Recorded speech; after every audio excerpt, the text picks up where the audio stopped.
একটি বার্তা আসলে আমরা দেশবাসীকে দিতে চাই যে নিরবিচ্ছিন্ন জ্বালানি এবং বিদ্যুৎ সরবরাহ নিশ্চিত করবার জন্য সরকার অত্যন্ত আন্তরিক এবং এই জন্য প্রতিটি মুহূর্ত আমরা ব্যয় করছি। আমাদের নির্বাচনী যে ইশতেহার আমরা ঘোষণা করেছিলাম সেখানে তো আমরা জ্বালানি নিরাপত্তা নিশ্চিত করবার জন্য আমাদের একটা দীর্ঘমেয়াদী কিছু পরিকল্পনা রয়েছে।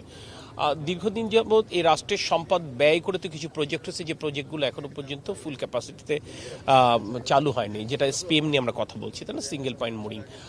ওএমএম ঠিকাদার নিয়োগ না করবার কারণে জিনিসটা কমিশনিং হয়ে যাওয়ার পড়বে, এটা চালু হয়নি। সেই সিচুয়েশনটা আমরা দেখলাম। আমাদের দুটো এফএসআরইউ দিয়ে আমাদের প্রায় গ্যাসের চাহিদা 30% মতো আমরা চাহিদা পূরণ হচ্ছে, সেটাও কিভাবে অপারেট করে আমরা দেখলাম। আর এখন আমরা যেখানে এসেছি সেখানে আপনারা জানেন যে এখানে একটা এলএনজি টার্মিনাল এবং একটা এলপিজি টার্মিনাল প্রস্তাব রয়েছে, সরকারের বিবেচনায় রয়েছে। এই জায়গাটাতে দেখতে আসার কারণ হচ্ছে আমরা কিভাবে এই কাজের গতি বাড়াতে পারি। প্রথম কথা, জায়গাটা আমরা দেখলাম, কাজের গতি বাড়ানোর ব্যাপারে এটা কিভাবে করা যায় সেটা দেখবো। এবং পাশে যে কোল পাওয়ার প্ল্যান্ট আছে সেখানেও আমাদের দেখার আগামীকাল আমাদের কিছু কর্মসূচি আছে। অর্থাৎ আপনারা জানেন যে আমরা আমাদের স্টোরেজ ক্যাপাসিটি বাড়াতে যাচ্ছি। আমাদের মাননীয় প্রধানমন্ত্রী বলেছেন ন্যূনতম আমরা যেন 90 দিনের জ্বালানি সংরক্ষণ করতে পারি, তার এই ব্যাপারটা তো অতীতে হয়নি। তার জন্য আমাদের স্টোরেজ ক্যাপাসিটি বাড়াতে হবে। আমাদের এই মুহূর্তে রেডি স্টোরেজ কোথায় আছে সেটাও দেখবার একটা উদ্দেশ্য।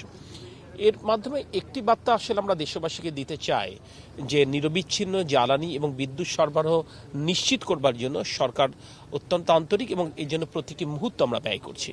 আমরা আশা করি আমরা যদি আমাদের পরিকল্পনা মাফিক আমরা যদি চলতে পারি ইনশাল্লাহ, তাহলে আগামী 5 বছর এই সরকারের মেয়াদ শেষে অন্তত আমরা জ্বালানি এবং বিদ্যুতের ক্ষেত্রে বাংলাদেশের জনগণকে দুশ্চিন্তা মুক্ত করতে পারবো এবং দীর্ঘমেয়াদের সুফল দেশবাসী পাবে ইনশাল্লাহ। বৈশ্বিক যে সংকটটা চলছে সেটাই সব কিছুকে প্রভাবিত করেছে, এটা আপনাকে বুঝতে হবে। এবং এই বৈশ্বিক সংকট কিন্তু যেটা বলা হচ্ছে, রাশিয়া ইউক্রেন যুদ্ধের কথা বলেন, করোনা মহামারীর কথা বলেন, এই দুটো বড় ঘটনাও সারা পৃথিবীর অর্থনীতিকে যতটুকু প্রভাবিত করেছে তার চাইতে অনেক বেশি প্রভাবিত করছে বর্তমানের এই বৈশ্বিক মধ্যপ্রাচ্যের সংকট। এই সংকটের বাইরে আসলে কোনো দেশ না, বাংলাদেশও না। তো এই সংকট নিরসন রাতারাতি হবে তা না, কিন্তু এর মধ্যে থেকে আমরা বিকল্প উৎস নিয়ে কাজ করছি যাতে করে এই ব্যাপারগুলো আমরা যেটা বললাম যে বিদ্যুৎ এবং জ্বালানি সরবরাহটা আমরা নিরবিচ্ছিন্ন করতে পারি। আপনি নিজে বুঝবেন যে জ্বালানি যদি নিরবিচ্ছিন্ন সরবরাহ নিশ্চিত না করা যায়, আলটিমেটলি এটা তো পাওয়ার জেনারেশনও এফেক্ট করে।